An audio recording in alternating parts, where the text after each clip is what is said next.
वो मामला जो है, जो कन्वर्टेड ईसाई लोग है और जो आदिवासी है नॉन कन्वर्टेड, उनमें वो झगड़ा लगाने के लिए ये डीलिस्टिंग का मामला उठा रहे हैं।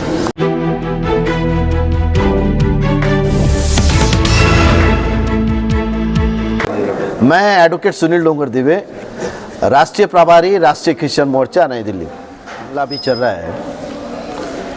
वो मामला जो है, जो कन्वर्टेड ईसाई लोग है और जो आदिवासी है नॉन कन्वर्टेड, उनमें वो झगड़ा लगाने के लिए ये डीलिस्टिंग का मामला उठा रहे हैं।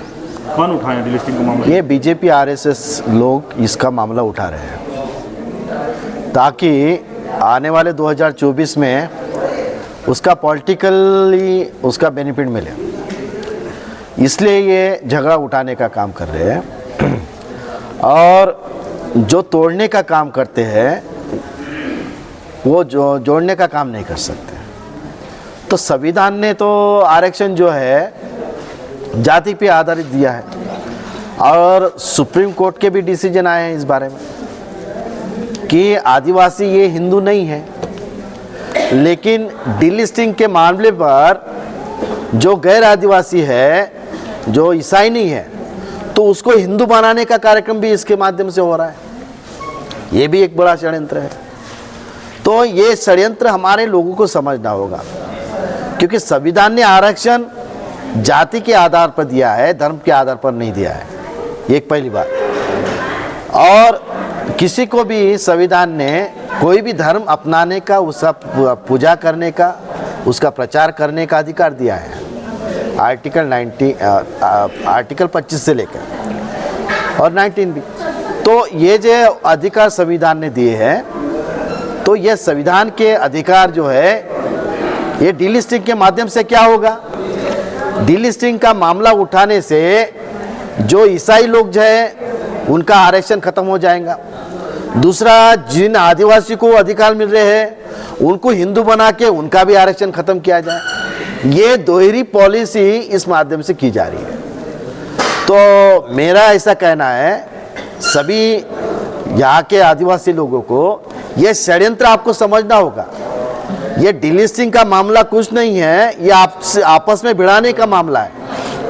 तो आप ये समझेंगे तो ये झगड़ा नहीं होगा, क्योंकि आरक्षण ये टोटली कास्ट बेस्ड है, कोई धर्म के आधार पर नहीं है।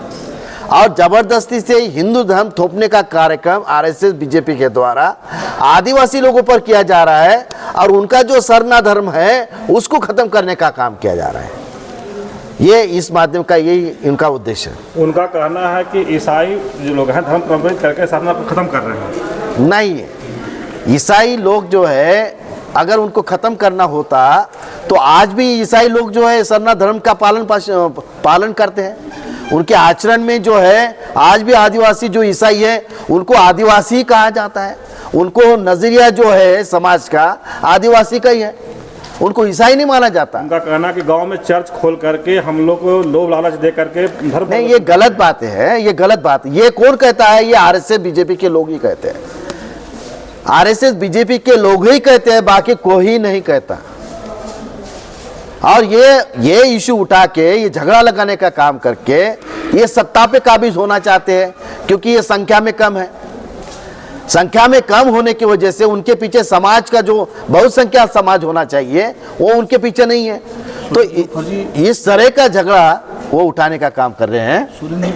हाँ, अभी का जो लेटेस्ट उदाहरण है, अभी आदिवासी के जो हेमंत सोरेन जी है, उनके सत्ता को उल्टाने का भी काम किया गया। वो नहीं चाहते कि ये आदिवासियों के लिए काम करे, आदिवासी के हित के लिए न्याय निर्णय ले, वो नहीं करना चाहिए, इसलिए उनके पीछे ईडी सीडी लगा दिया। तो आदिवासियों को काम नहीं दिया जा रहा है, क्योंकि वो शासन प्रशासन में रहेगा तो उसके समाज का भलाई का काम करेगा। वो नहीं चाहते कि कोई आदिवासी ऐसा करे, तो इसलिए उसके पीछे इस तरह का ईडी सीडी लगाया जाता है।